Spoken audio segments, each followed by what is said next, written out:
शिरपूर येथील मंदिरातील परमात्म्याच्या प्रतिष्ठानाचा मोठा उत्सव असल्यामुळे मुंबईहून निघालेले महाराज आज डोणगाव येथे माजी मंत्री सुबोधभाऊ सावजी यांच्या श्रीमंत बापू सावजी निवासस्थानी थांबलेले असता समाजाप्रती त्यांचं काय मत आहे हे आपण जाणून घेण्याचा प्रयत्न केला आहे। बघूया नेमके काय म्हटले परमपूज्य महाराज। प्रभु महावीर देव ने मैत्री भाव और साक्षी भाव की बातें कही। हमारा प्रेम पूरे जगत के सभी आत्माओं को मिलना चाहिए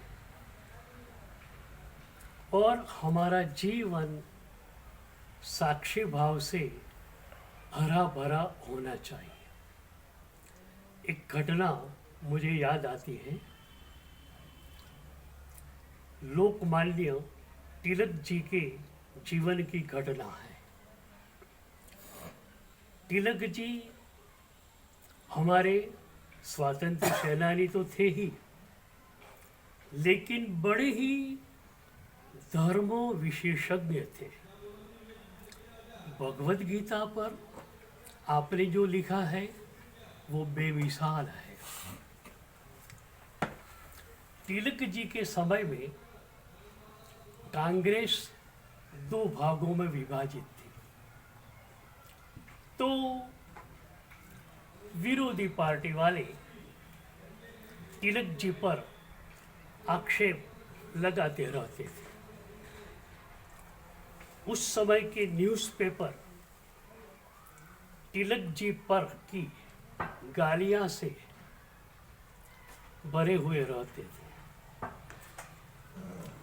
एक दिन सुबह का समय तिलक जी चाय पी रहे हैं, अखबार पढ़ रहे हैं। उस समय एक मित्र आया। मित्र ने पूछा, आप ये अखबार कैसे पढ़ सकते हो? देखो तो हेडलाइन में क्या है। आपके लिए सिर्फ गालियां ही गालियां हैं। तिलक जी मुस्कुराने लगे, क्योंकि साक्षी भाव था उनके पास। भगवत गीता ने भी साक्षी भाव की ही बात की है। भगवान कृष्ण ने कहा, कर्मण्येवाधिकारस्ते मां फलेषु कदाचन। तो तेरा कर्म कर ले, फल की इच्छा न रख। तो तिलक जी मुस्कुरा रहे थे। तिलक जी ने पूछा, अरे ये बात छोड़, पहले ये बात कह कि नाश्ता करके आया है कि ऐसे ही आया है? तो उसने कहा, नाश्ता करके आया हूं। तो तिलक जी ने कहा, ठीक है, नाश्ता करके आया है, लेकिन चाय तो चलता ही है, चाय पी लो। फिर तिलक जी ने पूछा, तुमने चाय के साथ नाश्ता में क्या लिया था? पोहे ली होगी, उपमा ली होगी। अब तिलक जी कहते हैं, मैं चाय के साथ गरम गरम गालियों का नाश्ता करता हूं। ये था साक्षी भाव। घटनाएं घटित होती ही रहती है। एक एक घटना से जब हम प्रभावित होते ही रहे तो हमारा अपना सुख हमें कहाँ मिलेगा? तो प्रभु महावीर ने कहा कि तेरा मन संपूर्णतया तेरी आत्मा में रख, नहीं कि बाहर की घटना। अभी अभी हम भगवत गीता के एक श्लोक पर ही चल रहे थे। भगवत गीता का स्थित प्रज्ञ अध्याय 2, और उस पर ही हमारा स्वाध्याय चल रहा है। तो एक श्लोक था, यह सर्वत्र अनभिस्नेह तत्तत् प्राप्य शुभाशुभम नाभिनंदति न द्वेष्टि तस्य प्रज्ञा प्रतिष्ठिता। तो कृष्ण भगवान ने पर यही कहा कि तुम्हारे मन को कहाँ स्थिर करना वो तुम्हें सोचना चाहिए। सामान्य घटनाओं में तुम तुम्हारे मन को दे देंगे, तुम्हें क्या मिलेगा? तो प्रभु को ही मन दे दो ना।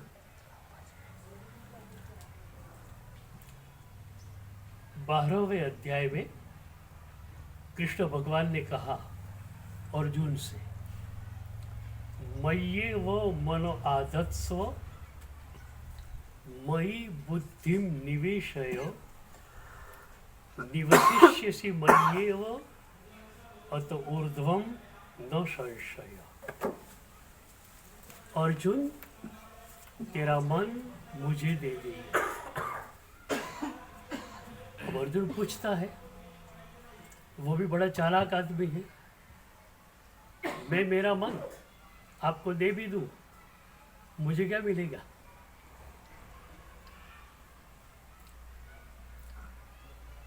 अक्सर भक्त भगवान के पास जाता है लेकिन कमर्शियल माइंड लेकर जाता है। मैं तो तुम्हें कुछ दे दूं, मुझे क्या मिलेगा? तो अर्जुन पूछता है, मुझे क्या मिलेगा? तब श्री कृष्ण भगवान ने कहा, निवसिष्यसि मय्येव अत ऊर्ध्वं न संशय। जब तू तेरा मन मुझे दे देगा तो मैं तुझे अभिवचन देता हूं कि तू मेरे भीतर ही रहेगा शाश्वत समय के लिए। हम मन प्रभु को दे दे और हमारा वास प्रभु के हृदय में हो जाए, प्रभु के हृदय में हम बस सके। इससे ज्यादा मधुर बात कौन सी हो सकती है? तो प्रभु महावीर ने जो कहा वही बात भगवत गीता में आई और सभी संतों ने यही बात कही है कि तुम्हारे मन को प्रभु को दे दो। अब मैं आपसे पूछूं, तुम्हारा मन तुमने अपने पास रख लिया, संसार को भी दे दिया, क्या मिला तुम्हें? सिवा पीड़ा क्या मिला? और हम एवरग्रीन एवर फ्रेश है। क्यों? चलते हैं सुबह फिर भी बजावे, कहीं भी बसेरा हो गया आराम से बैठते हैं। हम एवरग्रीन एवर फ्रेश होते हैं। क्यों? प्रभु को हमने मन दे दिया। समाज को क्या संदेश देना चाहेंगे आप? समाज को क्या संदेश देना चाहेंगे आप? किस तरह समाज को यही देना है कि मन को प्रभुमय बनाओ। कहीं भी तुम हो, समाज सेवा में हो, राजनीति में हो, गृहस्थी में हो, कहीं भी हो, मन प्रभुमय होगा तो तुम आनंदमय होगे, तुम्हारा जीवन आनंद से हरा भरा होगा। अब गृहस्थी में मन प्रभुमय हुआ तो एक पिता अपनी जो ड्यूटी है पति के लिए, पुत्र के लिए परफॉर्म कर सकेगा। मैं बहुत बार कहता हूँ कि पहले के युग में और आज के युग में क्या फर्क हुआ? फर्क यही रहा परोपकार वृत्ति का। पहले का पति सोचता था कि मैं मेरी पत्नी के लिए क्या करूं, इतना घर का काम कर रही है, मैं कुछ उसे हेल्प कर सकूं। पति सोचता था कि अपने बच्चों के संस्कारों के लिए वो क्या कर सके। पत्नी सोचती थी कि पति के लिए मैं क्या करूं। बच्चे सोचते थे कि मैं पापा मम्मी के लिए क्या करें। अब बात ऐसी हो गई, पति सोचता है कि पत्नी मेरे लिए क्या कर रही है, बच्चे मेरे लिए क्या कर रहे हैं, मैं उसके लिए क्या कर रहा हूँ, ये बात कर रही, और वे मेरे लिए क्या कर रहे हैं। तो जो सेवा का धर्म था, सेवा की जो बात थी, वो निकल गई। तो तुम्हारे घरों से भी सेवा की बात निकल जाएगी तो परिवार कैसे रहेगा, परिवार कैसे टिकेगा। भगवत गीता में श्री कृष्ण ने ही कहा, सेवा धर्म परम गहनो योगी नाम अप्यगम्य। तो तुम्हारे परिवार में सुख शांति रहे, समाज में सुख शांति रहे, इसीलिए धर्म है। धर्म का दूसरा कोई अर्थ नहीं है। धर्म का अर्थ यही है कि तुम्हारा जीवन सुखपूर्ण हो, तुम्हारा जीवन आनंदपूर्ण हो। तो हमारा पूरे समाज से अनुरोध है कि पूरा समाज प्रभुमय बने, सेवामय बने, संस्कारमय बने। और हमारी तो ये परंपरा ही रही है, ऋषि मुनियों ने दी हुई ये हमारी परंपरा है, और उसी परंपरा पर हम चले, ऐसा सबको आशीर्वाद।